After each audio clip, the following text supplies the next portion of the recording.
Baptism పొందిన మనమందరము పోగొట్టుకున్న రూపాన్ని తిరిగి సంపాదించుకోవడానికి ఆరాధనకు వచ్చాము. ఆరాధనలో దేవుడు కోరుకున్నట్టు ఆరాధించడానికి మనము సంసిద్ధమయ్యామని అంటే ఖచ్చితంగా పోగొట్టుకున్న రూపాన్ని అంతా తిరిగి సంపాదించుకోగలుగుతామని. కానీ ఆరాధనలకు వచ్చే వారి యొక్క ఉద్దేశాలు అయితే వేరు. కానీ మనము వస్తున్నటువంటి ఉద్దేశము, మనము పాపముల చేతను అపరాధముల చేతను పోగొట్టుకున్న ఆ రూపాన్ని తిరిగి సంపాదించుకోవడానికి మనం ప్రయాసపడుతున్నాము అన్నది దయవుంచి గుర్తుపెట్టుకోండి. కానీ స్థానిక సంఘంలో ఆ పోగొట్టుకున్న రూపాన్ని సంపాదించుకోవడానికి ప్రయాసాలు పడి బాప్తీసం పొందుకొని మనము విశ్వాస జీవితాన్ని అంచెలంచెలుగా కొనసాగించుకుంటూ వస్తూ ఉంటే ఊరుకోడు. మరలా అపవాది ఏ కోణంలోనైనా మనల్ని పడద్రోయాలని బాప్తీసం పొందిన వారిని కూడా వదిలిపెట్టలేదు.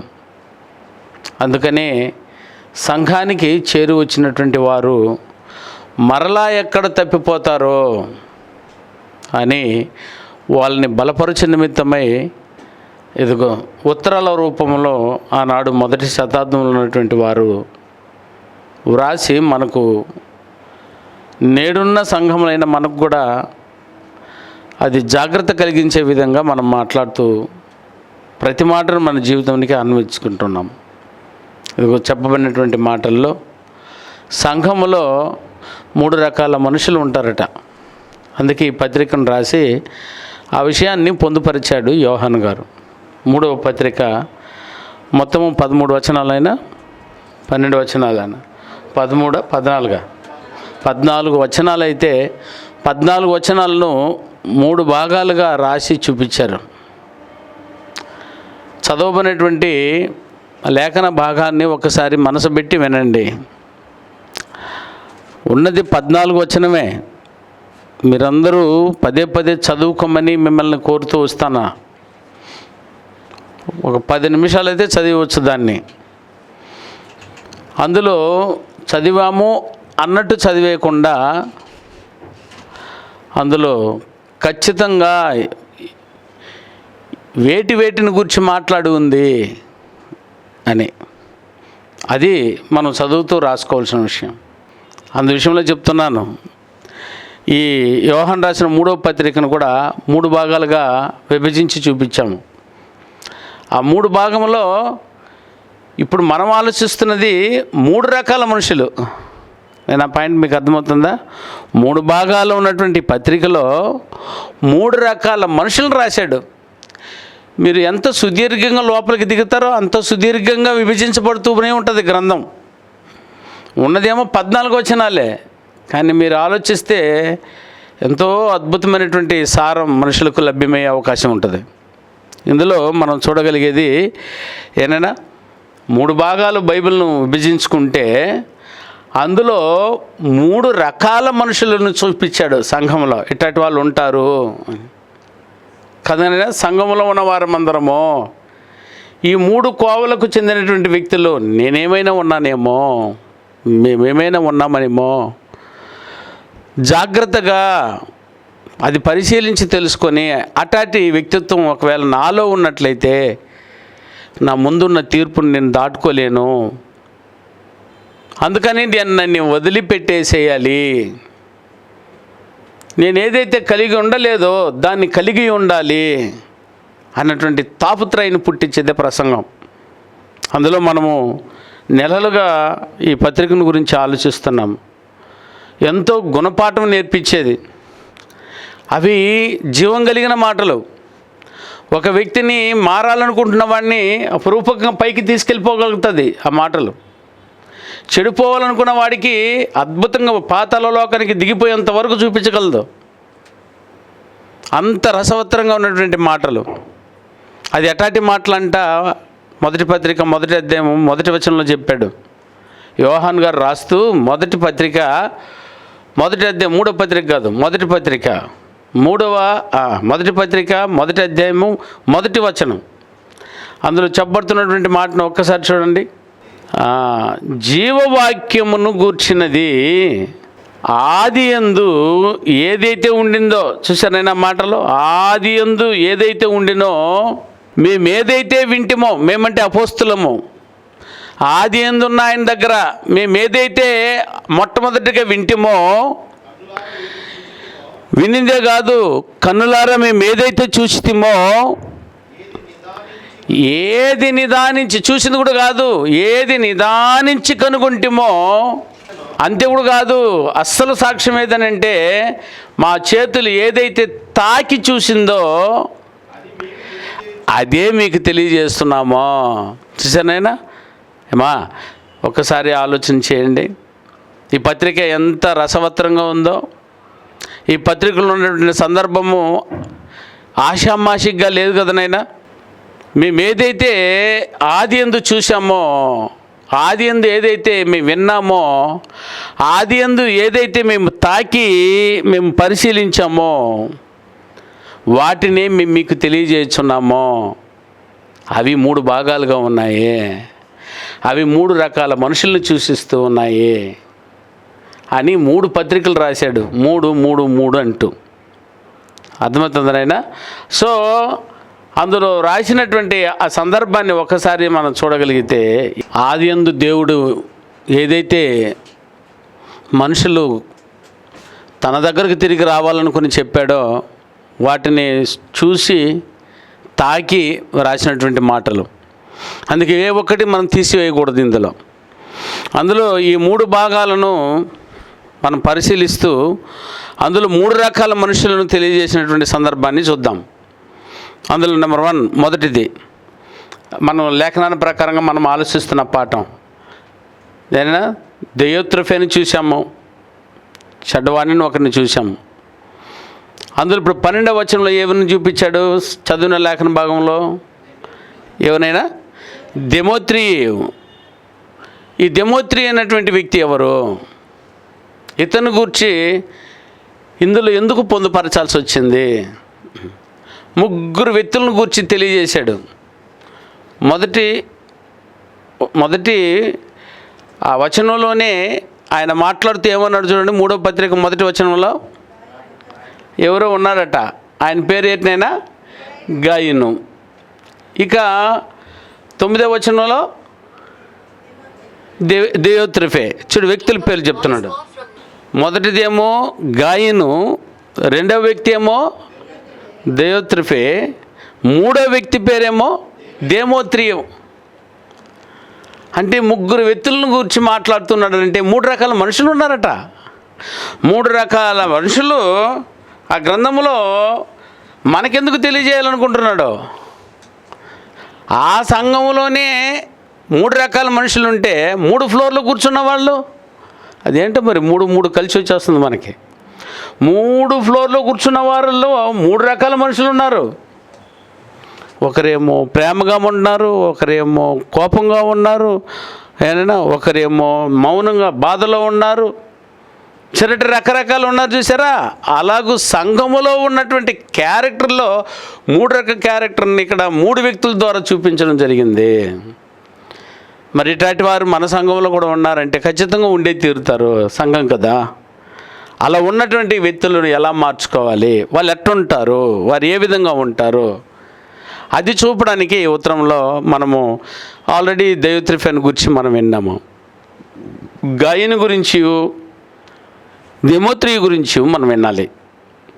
సో ఇందులో 3 రకాల మనుషుల్లో ఆయన మాట్లాడుతూ ఇప్పుడు చదివినటువంటి లేఖన భాగంలో ఆయన ఏమంటున్నాడో ఒకసారి చూడండి. ఆయన 12వ వచనం, దెమోత్రియు ఏనైనా అందరి వలనను, అయ్యా వినబట్టలేదు నాకు, అందరి వలనను సత్యము వలనను మంచి సాక్ష్యం పొందినవాడట. ఎవరైనా ఇదేదో దెమోత్రి లాంటిది కాదు, సరే దెయోత్రఫే లాంటిది కాదు. చూడండి ఆ మాట ఎంత ఇదిగా ఉందో. ఇతనేదో డిఫరెంట్గా ఉన్నట్టున్నాడు.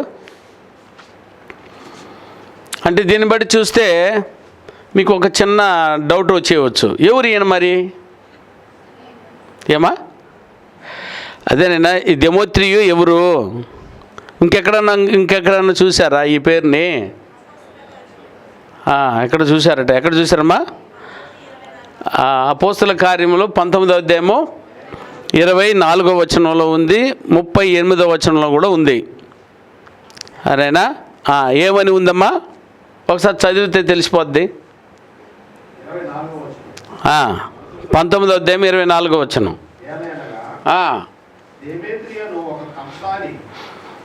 దెమోత్రియను ఒక కంసాలి అర్తిమాదేవికి వెండి గుండ్లు చేయించుటకును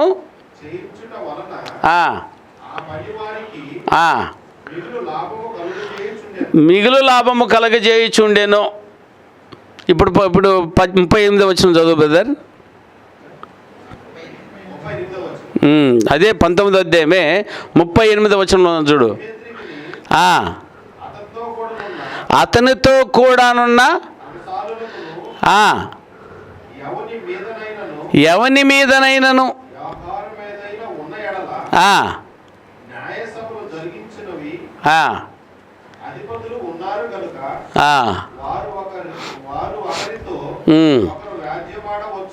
సరే, ఇప్పుడు ఏంటి మ్యాటరు?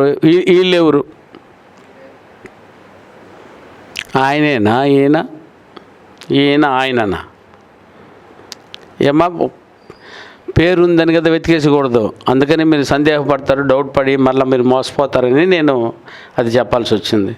ఇక్కడ దెమోత్రి, అక్కడ కూడా దెమోత్రి ఆయన పేరు కూడా పేరు ఉంది కదా అని చెప్పి ఆయన్ని ఈయన అని మీరు చెప్పేస్తే ముందు చెప్పు తీసుకొస్తారు నా దగ్గరికి.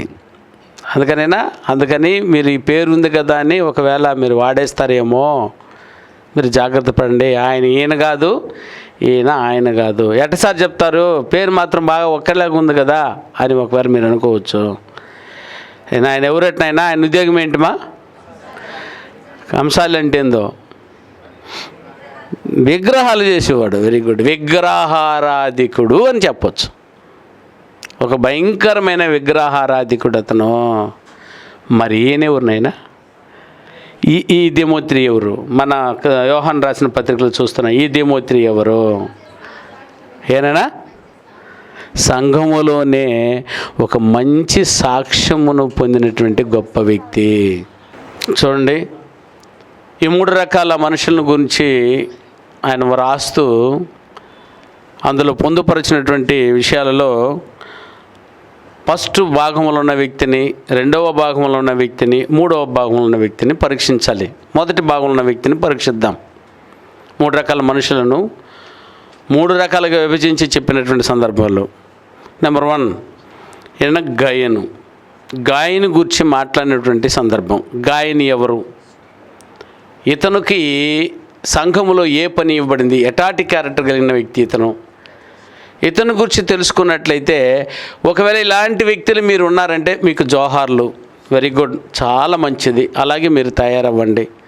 2వ రకమైన వ్యక్తి సంఘములో అధికారం కొరకు ఎగబడినటువంటి ఒక వ్యక్తి. అతని పేరే దెయోత్రెఫీ. ఇతను లాంటి వారు మీరు ఉండవద్దు అనేది చెప్పడానికి ప్రయత్నించాడు. ఇక 3వ భాగంలో సంఘములో మంచి సాక్ష్యం కలిగిన వ్యక్తి దెమోత్రి.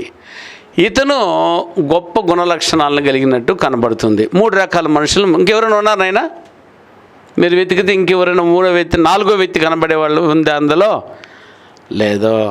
సో ఈ 3 రకాల వ్యక్తులు సంఘంలో వారు ఎలాంటి వారుగా వ్యవహరిస్తూ వస్తున్నారు అన్నది తెలియడం కోసం వాక్య భాగాన్ని కూడా ఫస్ట్ దాంట్లోనే నేను విభజించి చూపించాను.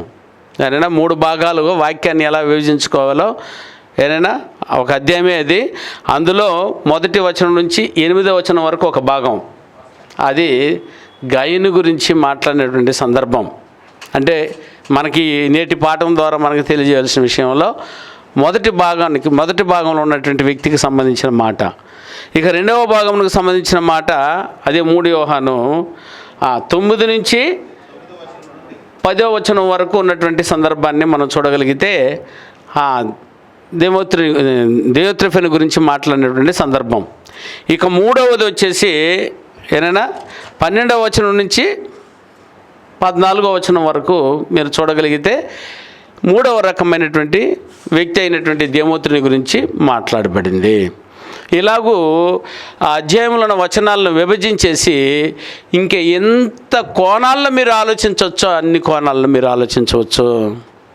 ఆ క్యారెక్టర్కి తగు సందర్భాలను వెతుక్కొని అద్భుతంగా మీరు బోధించుకొని ఒకరికొకరు ప్రోత్సహించుకోవచ్చు. అందులో నెంబర్ 1 మొదటి వ్యక్తి అయినటువంటి మొదటి భాగమైనటువంటి గయని గురించి మనము 8 వచనాల్లో ఉన్న సందర్భాలను మీరు చదివితే అందులో కూలంకుషంగా ఆయన గురించి మాట్లాడిన మాటలు కొన్ని ఉన్నాయి. అది వచ్చి ఒకసారి ఆ 8 వచనాలను దయతో చదువుకుందాము.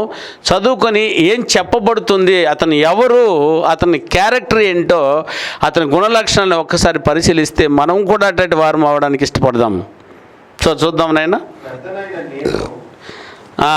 పెద్ద అంటే ఎవరు? యోహాన్ గారు, వెరీ గుడ్. పెద్దనైన నేను సత్యమును బట్టి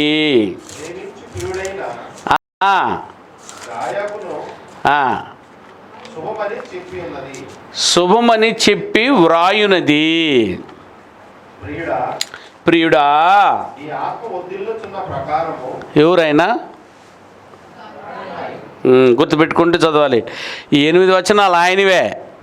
ఓకే, రైట్. ప్రియుడా, నీ ఆత్మ వర్ధిల్లుచున్న ప్రకారము నీవు అన్ని విషయములోనూ వర్ధిల్లుచు సౌఖ్యంగా ఉండవలనని ప్రార్థించుచు ఉన్నాను. ఏటట ఆయన బిరుదే సపరేట్గా ఉంచున్నాయన. ఆయన ఎలాంటి క్యారెక్టర్ చెప్తున్నాడు ఇక్కడ? నీవు సత్యమును అనుసరించి, అక్కడ పుట్టినట్టు ఒకటి ఉంచుడు బ్రదర్. ఏమని ఉందట? సత్యములోనే ఉన్నవాడట. బాబా బాబా బా. ఇట్లాంటి వ్యక్తి ఒకే ఒక చిన్న మాట, చిన్న అధ్యాయంలో ఉన్నాడు ఈయన. పెద్ద జీవితము, గొప్ప జీవితం కలిగినటువంటి వ్యక్తిగా ఆయన సత్యముతో నడిచిన వాడంట. వివరిస్తా తర్వాత. నాకు ఇవన్నీ జ్ఞాపకం ఉంచుకొని చెప్పాలి. నీవు సత్యమును అనుసరించి నడుచుకొనుచున్నావు గనుక సహోదరులు వచ్చి నీ సత్య ప్రవర్తనను గూర్చి, అమ్మో, నీ సత్య ప్రవర్తన గూర్చి సాక్ష్యము చెప్పగా మేము విని బహుగా సంతోషించితిమి. ఎంత గొప్ప ఆనందం అని అంటే ఇది అనుభవిస్తేనే అర్థమవుతుంది నాయన ఈ బాధ. ఓకే, సంతోషించి తిని నా పిల్లలు సత్యమును అనుసరించి నడుచుకునుచున్నారని వినుట కంటే నాకు ఎక్కువైన సంతోషం ఏముంది చెప్పు? ఇంకేమైనా మీద బంగారు ఉంగరాలు, బట్టలు ఇవి వేసేస్తే అది సంతోషం అనుకున్నారు. కాదు, సత్యముతో నడిచాడంటే చాలు నాయన. అంతకంటే సంతోషం వేరొకటి ఉండదు. అది బోధకునికి, ఏదైనా సంఘములో ఉన్నటువంటి మంచి వ్యక్తికి ఉన్నటువంటి గొప్ప భాగ్యం అని. ఇంకేమన్నారు చూడండి. ప్రియుడా, గయను వారు పరదేశులైనను సహోదరులుగా మన సంఘములో ఉన్నవారికి నీవు చేసినదల్లా విశ్వాసికి తగినట్టుగా చేయుచు ఉన్నావు. ఊరికి ఉండలేదు ఈయన. చేయుచు ఉన్నావు. వారు నీ ప్రేమను గూర్చి సంఘం ఎదుట సాక్ష్యం ఇచ్చిరి. బాబా, నీ ప్రేమను గూర్చి సంఘము ఎదుటనే సాక్ష్యం ఇచ్చిరి. వారు అన్యజనుల వలన ఏమీయూ తీసుకొనక ఆయన నామము నిమిత్తము బయలుదేరిరి గనుక దేవునికి తగినట్టుగా నీవు వారిని సాగనంపిన ఎడల నీకు యుక్తముగా ఉండును. మనము అంటే గ్రంథకథ కూడా కలుపుకున్నాడు. మనము సత్యమునకు సహాయకులమవునట్టు అంటే ఇప్పుడు మనము ఇది గమనించాలి. మనము సత్యమునకు సహాయకులమవునట్టు అట్టి వారికి ఉపకారము చేయు బద్దులమై ఉన్నామో. ఆయన పని అయిపోయింది. ఇక ఏనైనా గమనించినారు ఇందులో ఈ 8 వచనాల్లో ఆయన గురించి చెప్పినట్టు? చెప్పండి గారు. దేవుని తగినట్టుగా అందరూ కూడా నడుచుకుంటున్నారు కదండి. మీరు కూడా నడుచుకుంటున్నారు, నేను కూడా నడుచుకుంటున్నా. తేడా 3 భాగాలు అందులో పొందుపరిచిన భాగాలు నేను చెప్తాను, రాసుకోండి. ఓకే. నెంబర్ 1 భాగము సత్యములో నడిచినవాడు, సత్యముతో నడిచేవాడు. వెరీ గుడ్, సుధాబాబు కరెక్ట్గా చెప్పాడు. సత్యముతో నడిచాడు. సత్యమే, అబద్ధం ఇక ఉండదు ఆయన దగ్గర. ఇంత గొప్ప క్యారెక్టర్ సంఘంలో ఒకరు ఉన్నారని అంటే వారి పాదాల దగ్గర ఇప్పుడు పడి ఉంటాను నేను. చిన్నదానికి కూడా అబద్ధాలు, పనికి మాలిన దానికి కూడా అబద్ధాలు. మన పిల్లలు వచ్చి ఆడుకుంటూ ఉన్నారు, క్యారమ్ ఆడుకుంటూ ఉన్నారు. అందులో దాన్ని గెలిచేసేదానికి అది డబ్బులు అంట. అది 5 రూపాయలు, 10 రూపాయలు, 25 రూపాయలు. అది గెలిచేసేదానికి అబద్ధాలను ఆడేస్తున్నారు వాళ్ళు. అరే, మనం ఆడేది గేము. నేనా పిల్లలు కూర్చోబెట్టి నేను చెప్పిన సంగతి అది కూర్చున్నప్పుడు నేను వాళ్ళని చూశాను, ఏం చేస్తున్నారు వీళ్ళటని. ఒకరికొకరు నెగ్గేసుకోవడానికి ఏమైనా చేస్తున్నారు. అది ఏందా చేస్తున్నారని అంటే క్యారెక్టర్లను పోగొట్టుకుంటున్నారు. అబద్ధం ఆడేసేది, దొంగిలించేసేది. చూసారా? ఏది దాన్ని ఎత్తుకుపోయి అన్నం కొనలేరు, బియ్యం కొనలేరు. అందు సంపాదించిన డబ్బుల్లో అప్పులు కూడా తీసుకుంటున్నారు. నువ్వు అప్పు ఇయ్యి నాకు అని తీసేసుకుంటున్నారు. ఇచ్చేసినానని చెప్పేస్తున్నారు. మళ్ళా చెప్తా, చిన్న గేమే. నేను ఎందుకు చెప్తున్నానంటే ఈ గాయం లాంటి బతుకుదుమా అని. ఆడేటప్పుడు కూడా గాయంలాగే ఉండండి నాయన. ఆట ఆడితే కూడా మీరు గాయంలా ఉండండి. ఈరోజు సంఘాలు ఇవి లేవు. అడుగడుగున అబద్ధము చెప్పే బోధకుడు, అడుగడుగున వాడికి తగ్గ ఏమైనా విశ్వాసులు, తెగ పాడైపోయినటువంటి క్రీస్తు సంఘాలు ఈరోజు. అవి దేవుని కంట మన సంఘం కనబడకూడదు. ఒక్కరు సాధించేసిన గాయం లాంటి వ్యక్తిత్వాన్ని సంఘం అంతా గెలిచేసినట్టే. అందుకని నా ప్రియమైనటువంటి వారలారా, ఈ క్యారెక్టర్ని ఒక్కసారి చూడండి. సత్యముతో నడవండి, సత్యములోనే ఉండండి. కొద్ది రోజు బతుకుతాము నాయన. ఇంత చూసారా, కాకిలాగా కలకాలం బతుకుడు కంటే హంసలాగా ఒక్కరోజు చాలు అన్నాడు. హంస ఎంత గొప్ప జీవితమో. మన పిల్లలు ఆడుతుంటే వారు అబద్ధాలు ఆడినా చూసారా, అది నువ్వు బతుకులు ఆడుతున్న అబద్ధాలు కూడా ఒకటేను. ఎందుకంటే నువ్వు కూడా ఆటే, ఇది కూడా డ్రామాయే. ఆయన స్క్రీన్ ప్లేలో మనం ఎవరినైనా యాక్టర్లమే కేవలము. వద్దు, గాయాను లాంటి జీవితాన్ని కలిగి ఉండడానికి ప్రయత్నించండి. నేటి సంఘాలలో ఇవే ఉన్నాయి, ఇవి వద్దు మనకి. ఇంతకంటే మించి ఆయన మనకు దొరకడు. అందులో నెంబర్ 1 3 పాయింట్లు, ముఖ్యమైన పాయింట్లు చెప్పేస్తాను. ఇంకా 4వ పాయింట్ కూడా చెప్పాలంటే విశదీకరించి మాట్లాడొచ్చేమో, కానీ 3 పాయింట్లు. నెంబర్ 1, ఆయన సత్యముతో నడిచేవాడు, సత్యములోనే ఉండేవాడు. నెంబర్ 2, ఆయన అతిథి సేవకుడు. అతిథులను ఏం చేస్తున్నాడు ఆయన? అది సహోదరులు కావచ్చు, ఇతరులు కావచ్చు, ఎవరైనా కావచ్చు, సేవా దృక్పథం ఉన్నటువంటి గొప్ప వ్యక్తి. ఇక 3వది ఎవరంటే, నేను అందుకే ఆ వాక్యం చెప్పి నేను మళ్ళీ ఒక్క నుంచి చెప్పాను. ఒకసారి 8వ వచనం మళ్ళీ చదువునైనా. అన్నీ చేసుకొస్తూ 8వ వచనంలో ఆయన ఏమన్నాడు చూడండి. మనము అన్నాడు. మనం అంటే ఎవరు?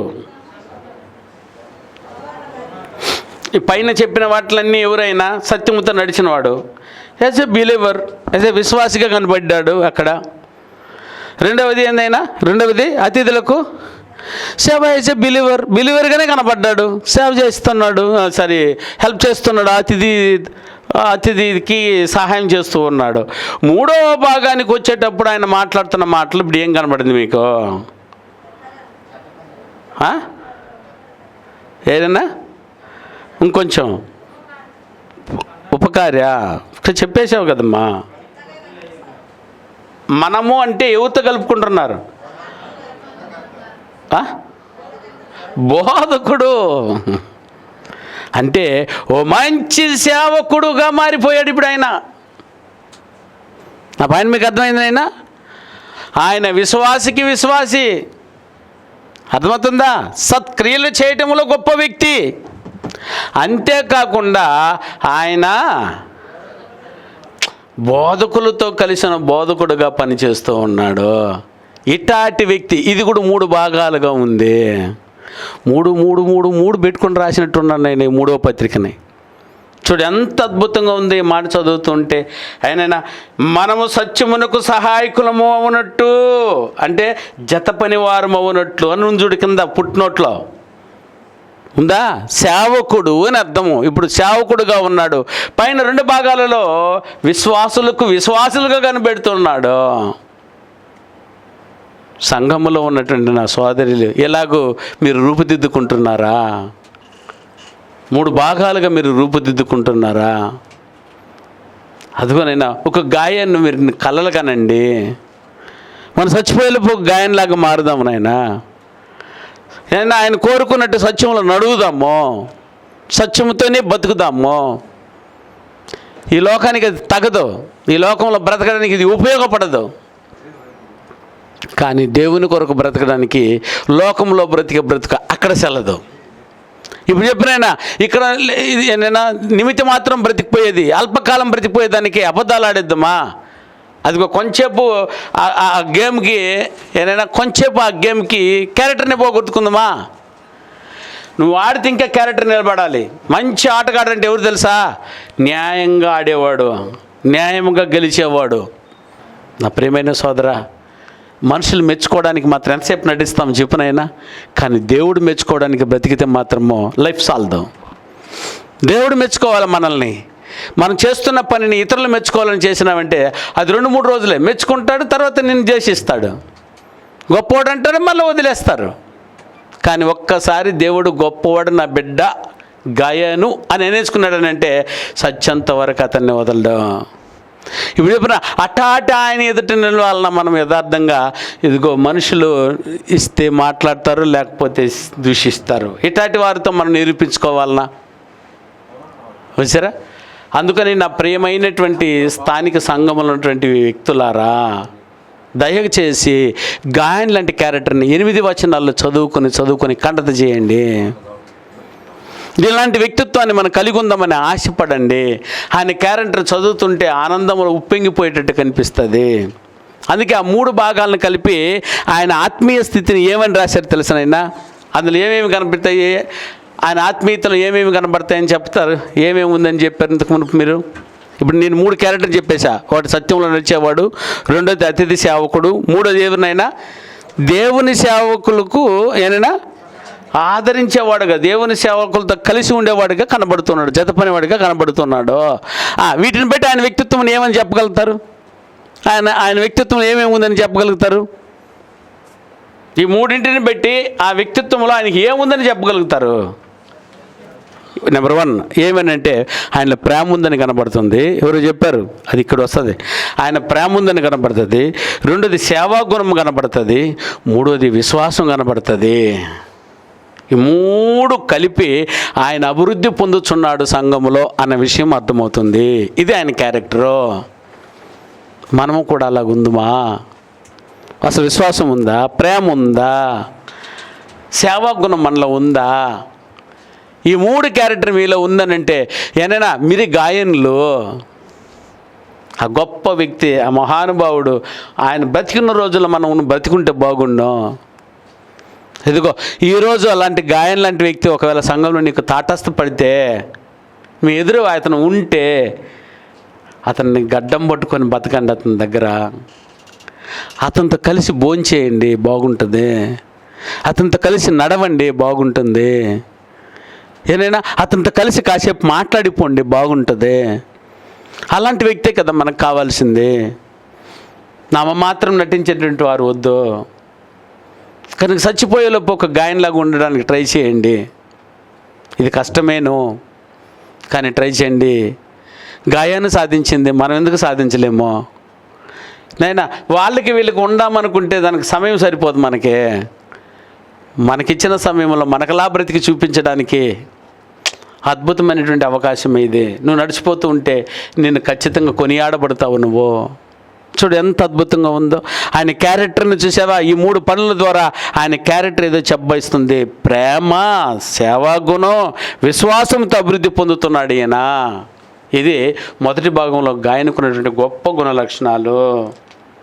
చూసారైనా ఆయన గూర్చి సంఘంలో ఉన్న వారందరూ ఏం చేస్తున్నారంట బ్రదర్?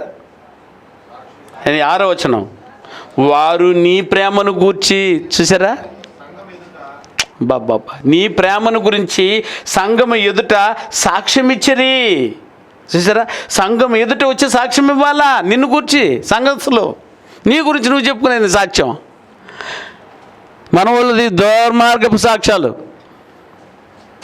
సాక్ష్యం చెప్పు. ఎక్కడో వాక్యం పెద్ద వాక్యానికి పిలిచారు, స్టేజ్ మీద ఎక్కించి చేశారు, అంతా వాక్యం అంతా చెప్పేశాను, అయిపోయిన తర్వాత కూర్చొని వేసాను. అట్లా కాకుండా స్పెషల్ మళ్ళీ టైం ఇచ్చి అయ్యగారు సాక్ష్యం చెప్పండి. ఏమని చెప్పేది నేను సాక్ష్యం అంటే? వాళ్ళు ఎక్స్పెక్ట్ చేస్తున్నది వేరు, నేను చెప్పింది వేరు. నా పాయింట్ మీకు అర్థమైంది అయినా? సాక్ష్యము అది కాదు కదా. సాక్ష్యం అంటే నన్ను గురించి నేను చెప్పుకునే సాక్ష్యం కాదు, మీరు చెప్పాలి నా గురించి. గాయాన్ని గురించి చెప్తున్నారట. ఎంతకు బాగుంది నాయనా. మనలో గాయన్లు ఉన్నారా? అన్నలు, చెల్లెళ్ళు, అక్కలు, గాయన్ లాంటి క్యారెక్టర్ ఉందా? వారి గురించి చెప్పకపోయినా మీ 4 కోసేస్తాడు దేవుడు. అట్టటి మంచి వాడు దొరికితే మీరు ఎందుకు చెప్పరు? అట్టటి మంచి సోదరి మన ఉంటే ఎందుకు చెప్పరు? అసూయ ఏమన్నా? దాన్ని ఏమంటారన్నా? అహమా? ఈగోనా మీకు? మంచి కనబడిందని అంటే దయచేసి చెప్పండి. మీరు అవకాశం వచ్చినప్పుడు, సందర్భం వచ్చినప్పుడు, మైక్ పట్టుకున్నప్పుడు ఆ వ్యక్తిని గురించి చెప్పండి. ఆ మంచి వ్యక్తిత్వం గురించి చెప్పండి. మన వాళ్ళకి తలబోయేటట్టు ఉంటుంది ఆ మంచి మాటలు చెప్పాలంటే. ఏమో చూసారా, పనికి మాలిన వాళ్ళంతా చెప్తారు నాయన. వద్దురా, ఒక మంచి గాయంలా వచ్చి కూర్చొని చెప్పండి. మంచి సోదరి మన మీకు దొరికిందని అంటే ఆ సోదరి మనలో గొప్పతనాన్ని గురించి చెప్పండి. అందుకే పెద్దవాళ్ళు అన్నారు, ఏదైనా మంచి కనబడితే 10 మందికి చెప్పండి. చెడు కనపడితే నేరుగా ఆయన దగ్గరికి పో. వాళ్ళకి వీళ్ళకి చెప్పేసి పోబాకు. నేరుగా పోయి, అన్న లేదా తమ్ముడా లేదా అక్క, ఇది బాగలేదక్క, మన ఫ్రెండ్షిప్కి ఇది చెడు, ఎక్కడ దెమోత్రి అయిపోతావో ఏమైనా భయంగా ఉంది నాకు అని చెప్పేసిరా. ఏమైనా ఎక్కడ దెయ్యోత్రిఫ లాంటి వారుగా తయారైపోతావు ఏం, లేకపోతే ఈ విషయాన్ని మీరు పొందుపరచవచ్చుగా. ఆ గొప్ప క్యారెక్టర్ గురించి ఆయన ఏమంటున్నారు? ప్రియుడా, వారు పరదేశులైనను సహోదరులుగా ఉన్న వారికి నీవు చేసినదల్లా. 5వ వచనం ఆయన, ప్రియుడా, వారు పరదేశులైనను సహోదరులుగా ఉన్నవారికి నువ్వు చేసినదెల్లా విశ్వాసికి తగినట్టుగా చేయుచున్నావు. నువ్వు ఎందుకు సౌఖ్యంగా ఉండవు అసలు? సౌఖ్యము అంటే ఏందైనా ఏమా? అది ఏదక్క? ఎన్ని విషయాలలో ఇల్లు కట్టుకున్నావో, జాబ్ సంపాదించుకున్నావో, మంచి భర్తను సంపాదించుకున్నావో, మంచి అమ్మ నాన్న సంపాదించుకున్నావో, మంచి అత్త మామలు సంపాదించుకున్నావో, అదే సౌఖ్యం. మరి అందులో ఏది చెప్పలేదే కదా. అంటే ఈ సౌఖ్యము అంటే శరీర సంబంధమైన దాన్ని చెప్పుకునేది కాదు అసలు అది తొక్లక్కది. మీరు అది ఆ స్టేజ్ దాటేసి వస్తే తప్ప మీరు చెప్పలేరేమో దాన్ని. కానీ ఆత్మ విషయంలో ఎక్కడో పాతాళలోకంలో పడిపోయి ఉన్నాం మనము. దాన్ని అనుభవించండి ఆయన ఒక్కొక్కటిగా. ఎన్ని దిక్కుల మేలు జరుగుతాయి?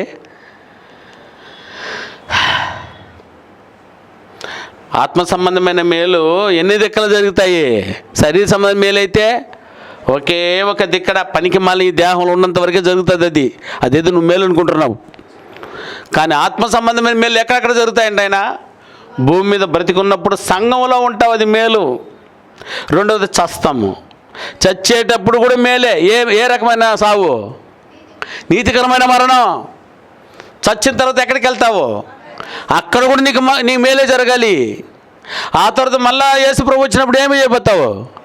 లేచేటప్పుడు కూడా మేలు జరగాలి. పునరుద్ధానం, 2 రకాల పునరుద్ధానం ఉంది. అవునైనా లేచిన తర్వాత మళ్ళీ లైన్లో నిలబడాలి. 2 లైన్లు ఉంటాయి అక్కడ. ఏ లైన్లో ఉండాలి ఏమ్మా? కుడి పక్కన ఉండాలి. నువ్వు గుర్తుపెట్టుకో. ఆ తర్వాత జరగబోయేదని చెప్తాడు. నిత్య నరకమా, నిత్య పరలోకమా? ఇన్ని దిక్కుల మేలు అనుభవించే దాని పేరు ఆత్మ సంబంధమైన సౌఖ్యం. ఈ సౌఖ్యాలు ఉన్నాయా? ఈ సౌఖ్యాలు ఎవరికైనా ఉన్నాయా? లేదా? ఈ సౌఖ్యాలు ఉన్న వ్యక్తియే గయను. మన ఎదుట ఆయన సాధించి చూపించి వెళ్ళిపోయినాడు. ఆయన ఇలాగ బ్రతికితే మనం కూడా కొట్టేసుకుంటాము దాన్ని. సాధించాడంటే మనిషే కదా ఆయన కూడా, సాధించాడంటే విశ్వాసే కదా ఆయన కూడా, సాధించాడంటే ఆయన సహోదరులలో ఒక సహోదరుడే కదా, సాధించాడు అంటే ఖచ్చితంగా బోధకుల్లో ఆయన ఒక బోధకుడే కదా. ఇన్ని సుగుణాలు కలిగిన ఈ గొప్ప వ్యక్తిని మనం ఎట్ట పోగొట్టుకున్నాం ఇన్ని రోజులు. అట్లాంటి వారిని చూడం మనం. మనకంటే ఎక్కువ బాగా పాట పాడేస్తే వాటిని మాట్లాడం మనం. పాటే కదరా బాబు. మంచి డ్రెస్ వేసుకొస్తే చూడలేము, మంచి జాడ వేసుకొస్తే చూడలేము. ఇంత దరిద్రమో నగలు వేసుకున్నారంటే ఇంక మనం అసలు చూడలేము. ఆమె నిజమైన నగ వేసుకొని వచ్చినా కూడా అది నిజమైన నగ అనుకుంటారు మీరా? ఏమట్టా కాకపోయింది కూడా నీకేం బాధ? ఈ క్యారెక్టరే తప్పు. మన సహోదరులో బాగా బోధించేశాడా? అబ్బా అదేనా అతను 10 రూపాయలు కలిసి వచ్చిందా? అబ్బా చూసారా, చండాలంగా ఉంది నాయన. ఇవి మనుషులకు అది మేలుకరంగా కనిపించవచ్చేమో కానీ ఆ దేవాది దేవుని ఎదుట మాత్రం అది మేలుకరణము కాదు. ఒక గాయన్ లాంటి వ్యక్తిగా నువ్వు తయారు కూడా కాలేవు, ఊహించకూడలేవు, ఎదురు కూడా చూడలేవు. అన్నిట్లో బాగుంటాము, విశ్వాసంలో బాగుంటాము, చూసారా, పాటల్లో బాగుంటాము. సత్క్రియ దగ్గరికి వచ్చినప్పుడు మొహం చెనబుచ్చుకొని వెళ్ళిపోతాము. చూసారా, అట్లాంటి దరిద్రత ఉండకూడదు. మరలా డబ్బన్నమనంటే చచ్చేపోతాం మనం. చూసారా, అలాంటి క్యారెక్టర్ దెయోత్రిఫేకి అని వాసన కూడా చూడలేము వాడిని మనం. అట్లాంటి క్యారెక్టర్ ఉన్న వాళ్ళం. అందుకని దయతో చూడు, ఒకసారి దెయోత్రిఫేని కలగానండి. ఈ దెయోత్రిఫేకి గుణలక్షణాలను ఒక్కసారి చూడండి. 3వ వచనం చదువు బ్రదర్. నీవు సత్యమును అనుసరించి నడుచుకునుచున్నావు గనుక సహోదరులు వచ్చి నీ సత్ప్రవర్తన గురించి సాక్ష్యం చెప్పగా విని బహుగా సంతోషించుతని. వచ్చి నీ గురించే చెప్పేస్తున్నారు, నీ గురించే చెప్పేస్తున్నారు, నీ గురించే చెప్తున్నారు. నీ గురించే ఈ మీటింగ్లో నీ గురించి మీటింగ్ అంతా. అయినా మీరు అన్నమే తినొద్దు. మీరు తెలుసా, మీకు పని వచ్చేస్తుంది, మొహ కవలికలు, ఆనందం. నేను గురించే మాట్లాడుతుంది సంఘం అంతా. విశ్వాసులందరూ నీ గురించే మాట్లాడుకుంటున్నారు. బోధకుడు సహా నీ గురించే మాట్లాడుకుంటున్నారు మైక్లో. ఎట్టుంటారు తెలుసా, అయిపోతుంది. ఊరికే అన్నం కూడా వద్దు. నువ్వు 3 పూట్ల పంచపరమాణాలు కూడా తినో, మటన్ చికెన్ కూడా తినో, బొక్కపోయి ఉంటుంది మొహం నీకు. ఎవరికైతే దానికి విరుద్ధంగా బ్రతికేవాడికి, గాయన్ లాంటి వ్యక్తిత్వానికి విరుద్ధంగా బ్రతికే దెయోత్రిఫే లాంటి వాళ్ళకి మొహం అంతా పుండే, మొహ కవలికలు అసలు బాగా ఉండవు. అందుకనే ప్రియమైన వాళ్ళారా, ఆ క్యారెక్టర్ని చదువుతుంటే అన్నం తినేసినంత ఆనందంగా అయితే ఉంది నాకైతేను. ఎప్పుడు చెప్పబోతారబ్బా నా గురించి? ఏనైనా మీ సొంత దానికి కూడా నన్ను అసహించుకుంటారు. నేను మంచి చెప్పినా అసహించుకుంటారు. నన్ను ఎప్పుడు గొప్పగా చెప్పుకోబోదురు మీరు? బయట వాడు వచ్చి చెప్తుంటాడు మంచోడు బాధకుడు ఇలా క్యారెక్టర్ ఉందని. అయినా వాళ్ళు కూడా చెప్తే నాకు ఆనందం కాదు. ఇక నేను ఎవరో వచ్చి చెప్తే ఆనందం కాదు. విశ్వాసులే వచ్చి చెప్పాలి. కానీ ఏ రోజు చెప్పించుకుంటామనైనా చెప్పించుకోము. ఎప్పుడు చెప్తారు చెప్పండి? మంచోడని ఎప్పుడు చెప్తారా? ఆదరణ కూడికలో. అప్పుడు మైకి ఏమనన్నా కూడా మరి పెరుక్కుని మాట్లాడిపోతారు. మా బోధకుడు ఇట్టాటోడు పైపుని చెప్పండి రా. ఏమన్నా అన్యాయం చేస్తానన్నా, మోసం చేస్తానన్నా, దగా చేస్తానన్నా, దయచేసి నా కొరకు నేను అడగట్లేదు మిమ్మల్ని. అలాంటి మన బిడ్డలు ఉన్నారు, వాళ్ళని కూడా చూడట్లేదు మీరు. అసలు ఈ క్యారెక్టర్ లేదు మీ దగ్గర. మంచిగా చెప్పే ఆలోచన మన దగ్గర లేదు. మంచిగా చెప్పే గుణమే మన దగ్గర లేదు. ఇప్పుడు దెయోత్రిఫేలాగా ఎలా తయారవుతాం? ఆడ చెప్పేస్తే మనకంటే మించిపోతాడేమో, ఆడ చెప్పేస్తే ఈయన మనకంటే పెద్దోడైపోతాడేమో. చెట్టు దెయోత్రిఫే అయినా ఒక మంచి గాయన్లాగా ఉన్నాడు ఆయన. లేరంటారా? చెప్పండి నిజంగానే. మన సోదరిమణులు కానీ సోదరులకు కానీ ఇట్లాంటి క్యారెక్టర్ కలగడానికి ప్రయత్నాల్లో ఉన్న వ్యక్తులే కనబడలేదు మీకంటికి. మనం ప్రయత్నిస్తే కదా వాళ్ళు గొప్ప అవుతారు. నీ బిడ్డను నువ్వే ముద్దు పెట్టుకోవే. ఎదుటి వారందరూ వచ్చి ముద్దు పెట్టలేదని గొడవ ఆడుతున్నాడు. మా బిడ్డను ముద్దాడలేదు, మా బిడ్డను ముద్దాడలేదు. వీధిలో పోయే వాళ్ళందరూ చొక్కా పట్టుకున్నాడు నా కొడుకుని. వాడు ఒకడు సన్నగా వచ్చి మాట్లాడాడు, నువ్వు పెట్టుకున్నావు ఎప్పుడైనా ముద్దా అని. నీ బిడ్డ నువ్వే ముద్దాడవే, నీ సహోదరులు నువ్వే ముద్దాడరే, మీ సహోదరులు మీరే మంచోళ్ళని, మీరు గాయం లాంటి వాళ్ళు ఉన్నారని మీరు ఒప్పుకోలేదే, ఇంకెవరో ఎందుకు ఒప్పుకుంటారమ్మా? ఎప్పటికీ ఒప్పుకోరు. ఆ సేవా దృక్పథం ఉన్నటువంటి బిడ్డలు చూసారా, మీరు నిద్రపోతున్నారు హ్యాపీగా, కానీ వాళ్ళు నిద్రపోవట్లేదు. చూసారా మీరు? దాని త్యాగం ఎంతదో తెలుసా మీకు? ఇక్కడ ఆ బొమ్మ వేసి చూపించాలంటే అంత సులువు అనుకున్నారు మీరు?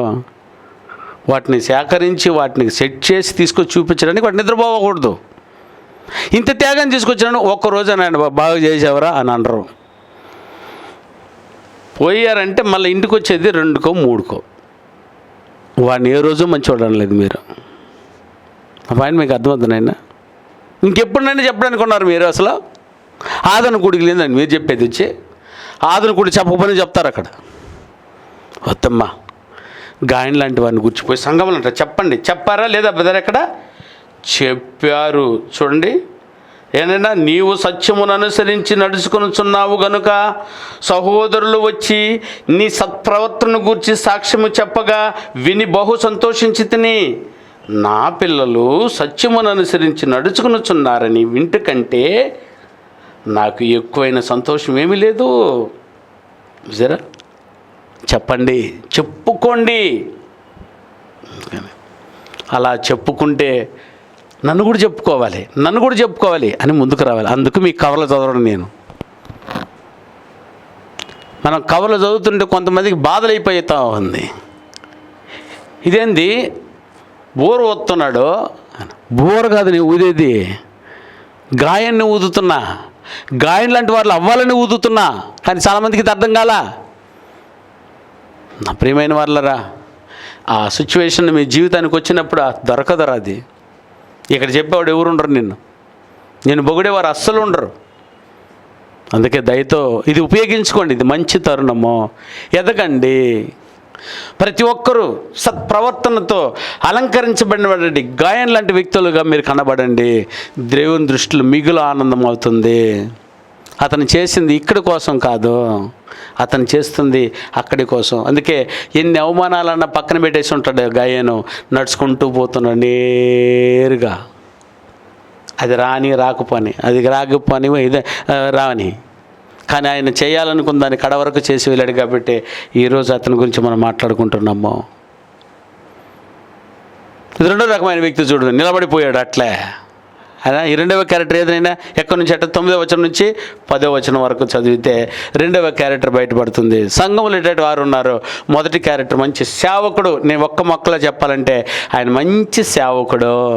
గాయను మంచి సేవకుడు. ఆడ పెద్ద మాట్లాడినప్పుడు చెప్పిన పెద్దనైనా నేను సత్యమును బట్టి ప్రేమించి ప్రియుడైన గాయనుకు శుభమని చెప్పారు. ఆయనది పెద్దకు. చూశారనైనా అక్కడ గాయనుకు గల అపారమైన సంబంధము. నేను చచ్చిపోతే ఈ సేవను చేస్తామన్న ధైర్యం కల్పించిన, భరోసా కల్పించినాడు ఆయన. యోహాను పోతే అక్కడ గాయన ఉన్నాడు. పోనాయన యోహాను పోతే దయోత్రిఫ వద్దునైనా నాక అంటున్నాడు. రెండవ భాగంలో మొదటి భాగంలో మెచ్చుకున్నాడు, రెండవ భాగంలో గుచ్చుకుంటున్నాడు. చూసారా ఎంత బాగుంది? బాధతో ఉందో. రెండవ భాగాన్ని చదువుతున్నాము 9వ వచనం నుంచి.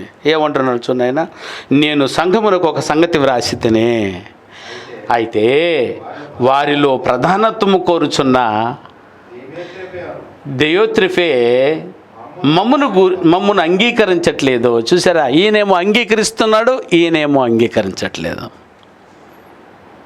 దయోత్రిఫేకి క్యారెక్టర్ చూడైనా, ఈయనకేం మాత్రమే కావాలమ్మా? ఈయనకేం కావాలని తిరుగుతున్నాడు అక్కడ?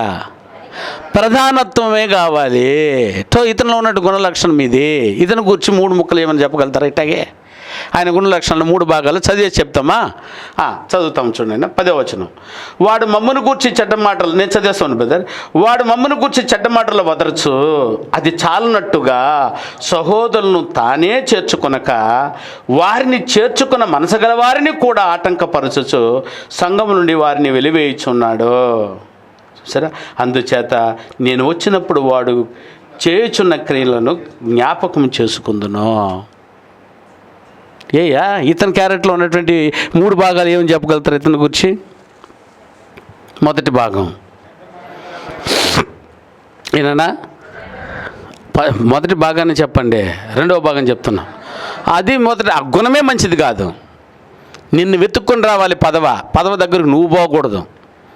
ఇది చాలామందిలో ఉన్నట్టుంది ఈ క్యారెక్టర్. నేనే ఉండాలా, నాదే అన్నటువంటి ఒక ఇది ఉంది చూశారు. ఆ క్యారెక్టర్ ప్రధానత్వం కోరుకునేది. నీకు రావాలంటే ఇంకొకరిని తోసేయడం కాదు, నీకు రావాలంటే నువ్వు నడుచుకోవాలి. గాయన ఏమైనా కోరుకున్నాడా? కానీ గాయానికి ఫస్ట్ ప్లేస్ వచ్చింది చూసారా.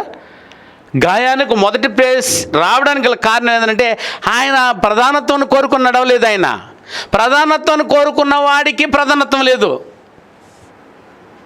చూడు, ఆయన క్యారెక్టర్లో భయంకరంగా ఉంది. నెంబర్ 1 ప్రధానత్వాన్ని కోరుకున్నాడు. నెంబర్ 2 అపోస్తుల మాటను వినటం లేదు. అంటే బోధకుల మాటను ఏం చేయట్లేదు నైనా, వాడు మా మాటను వినటం లేదన్నాడు. చూడు, అక్కడ మాటను వినే రకం కాదు వీడు. అంటే ఎందుకు వినటం లేదు? ఎందుకు వినాలి? ఎందుకు వినటం లేదు? ఎందుకు వినాలి? ఏంటైనా ఎందుకు వినటం లేదు? ఎందుకు వినలేదు? వాడికి కావాల్సింది ఏదైనా ప్రధానత్వం. ఎందుకు ఈ మాట నేను వినేది? అర్థమవుతుందా? వీడికి ఇది కాదు కావాల్సింది, వాడికేమో మాట వినాలి. గాయానికి చూడనైనా ఎంత గొప్ప లక్షణమో. ఆయనకి కావాల్సింది వినాలి, గైకొనాలి, సేవ చేయాలి, సేవకులకు హెల్ప్లో ఉండాలి. అది గొప్ప లక్షణం అయింది. కానీ నీది అది కాదు. ఆడు చెప్పేది ఏంది, నేను చేసేది ఏంది? 10 రూపాయలు ఆయనకి ఎక్కువ ఉందా, నాకు ఎక్కువ ఉందా? వాడికి గౌరవం ఉందా? వాడు పెద్ద చదువా, నాది పెద్ద చదువా? ఇది ఇక్కడ తెలుసుకుంటున్నారు ఇలాగూ. ఈ క్యారెక్టర్ వాడిది. అది 3వది ఏంటైనా ఇతరులను ఏం చేస్తున్నాడు? అసహ్యించుకున్నాడు. అందరూ చెడ్డ మాటలు వచ్చేస్తాయి, అన్నీ గెలిచిపోతాయి. అదేనా ఇతరులను ఏం చేస్తున్నాడన్నా? అసహ్యం. నెంబర్ 1 ఫస్ట్ది అసహ్యం. ఒక వ్యక్తి మంచి చేస్తే అతను ఏం చేయలేకపోతున్నాడు అంటే దీన్ని బట్టి చూస్తే ఆయన ఎవరిని అసహ్యించుకొని ఉంటాడు? ఆయన గాయని అసహ్యించుకొని ఉంటాడు మొదట. చూడు, బాగా పనిచేసేవారిని అసహ్యించుకుంటారు దుర్మార్గులు. జరా మంచివారిని ఎవరు ఇష్టపడరు. సంఘములో మంచివాడు ఉన్నారంటే వారిని ఇష్టపడరు. మీరు ఆలోచన చేయండి. ఇవి కావాల్సి ఉంటే వెతుక్కొని మీరు పరీక్ష చేయబోండి. కావాల్సి ఉంటే అసహ్యమో సహోదరులు అన్నారంటే ఇందులో ఎవరు ఉన్నారు? అక్కడ గాయం లాంటి క్యారెక్టర్ వీడికి నచ్చదు అసలు. ఆ వ్యక్తుల్ని ప్రేమించడు. ఇక 3వది ఎవరైనా సహోదరులను అసలు అంగీకరించడు. ఆయన వాడు నాకు వద్దు. ఎందుకు వద్దు? ఆయననా గాయన్ని వద్దు అనుకుంటున్నాడు అనుకుందాం. ఎందుకు వద్దు? ఎందుకు వద్దంటే నాకు రావాల్సింది ఆడికి పోద్ది. మంచివాడు ఉండకూడదు. మనకి ఎందుకు ఉండకూడదు? నా పేరు వాడికి వచ్చేస్తుంటే బలవంతంగా అది నాకే ఉండాలా. ఇప్పుడు ఈ క్యారెక్టర్ని బట్టి అతని దగ్గర ఉన్న గుణలక్షణాలు చెప్పండి. గాయని దగ్గర ఉన్నటువంటి ఆ గుణలక్షణాలను బట్టి మీరు అతన్ని ఏమని చెప్పారు? అతనికి ఏమేమి ఉందని చెప్పారు? ఆ గుణలక్షణంలో ప్రేమ, సేవా దృక్పథము, విశ్వాసం ఉన్నట్టు చూశారు. అదే ఆయన క్యారెక్టర్లో. ఈయన క్యారెక్టర్లో ఏం చూపిస్తారు? ఇట్లా ఆయన వ్యక్తిత్వం చెప్పమంటే నెంబర్ 1 ఆయన ఏం కనబడుతుంది? అది చెప్పేస్తారు పాయింట్. నేను గుణలక్షణాన్ని అడిగా. అతనిలో ఏముంది? అతని దగ్గర ఏం కనబడుతుంది ఎక్కువ? మొదట అహంకారం. అన్నీ కరెక్ట్గా ఉండవు. సంఘానికి రావు నువ్వు. చూసారు ఎంత బాగుందా? అహంకారం. ఆయన గర్వం, నేనే, నాదే ఆయన గర్వం ఉందట. నెంబర్ 2 అమ్మా. 2వది మరి తగ్గించుకొని మనస్తత్వం ఉంది వాడికి. అక్కడ లేఖన భాగంలో నెంబర్ 1 ఫస్ట్ గర్వం అంటారు. 2వది ఏమి ఉంటారు అట్లాంటి వ్యక్తికి? అదే చెప్తారు అంగీకరించట్లేదు అంటే అర్థం ఏంటి? తిరుగుబాటు చేసే గుణం ఉంది అతని దగ్గర. ప్రతి మనసు తత్వంలో ఏంటంటే తిరుగుబాటు. ఎవరు చెప్పినా తిరుగుబాటు చేయడమే, ఎవరు వచ్చినా తిరుగుబాటు చేయడమే. ఫస్ట్ గర్వం ఉంది. గర్వం ఉన్నవాడు తిరుగుబాటు ప్రతి ఒక్కటి చేస్తాడు. 3వది ఏదండి ఆయన? ఆయన లక్షణం ఎటాటిది? చెడ్డది, చెడు గుణ లక్షణము. వీటిలో అభివృద్ధి పొందిపోతున్నాడు వీడు. ఇది మంచి గుణ లక్షణము కాదు. ఈ రెండవ వ్యక్తిని గురించి చాలా బాధాకరమైన విషయాలు చూడొచ్చాము. అది ప్రసంగాలను వివరంగా చెప్పేశాను ఆ వ్యక్తి గురించి. ఎన్ని రకాలుగా చెప్పాలో అన్ని రకాలుగా ఆ వ్యక్తిని అయితే చూసాము. ఇప్పుడు మూడవ వ్యక్తిని ఎవరిని చూడాలైనా? దేమోత్రి. ఏమా 3 క్యారెక్టర్లో అద్భుతంగా 2 క్యారెక్టర్ చూసామా. ఈ అద్భుతమైన ఈ మూడవ క్యారెక్టర్ చూడడానికి కనీసం 3 వారాలను చెప్పొద్దునైనా, చెప్పేస్తే 5 నిమిషాలు అయిపోద్ది. కానీ దయచేసి ఇంకొంచెం ఆలోచించుకుంటూ వస్తారని ఈయన క్యారెక్టర్ గురించి నాకు ఇచ్చిన సమయం కూడా కరెక్ట్గానే ఉంది, సరిపోతుంది. కాబట్టి దయతో ఆలోచించేసి ఈ మూడవ వ్యక్తి గొప్ప వ్యక్తి అట ఇతను గురించి ఏమేమి పలుకుతుందో వచ్చే వారం అద్భుతంగా ఇతని సందర్భాన్ని గురించి ఆలోచించేద్దాం. సంఘములో ఇట్లాంటి వాళ్ళు ఉంటారా అంటే ఖచ్చితంగా ఉంటారు. కాబట్టి ఓ మంచి గాయనికులా బతుకుదాం. ఏనైనా దెయోత్రిఫిక్ గుణ లాంటి గుణలక్షణాన్ని ద్వేషిద్దాం. నెక్స్ట్ మూడోది దెమోత్రి లాంటి ఆదివారం చెప్తాం.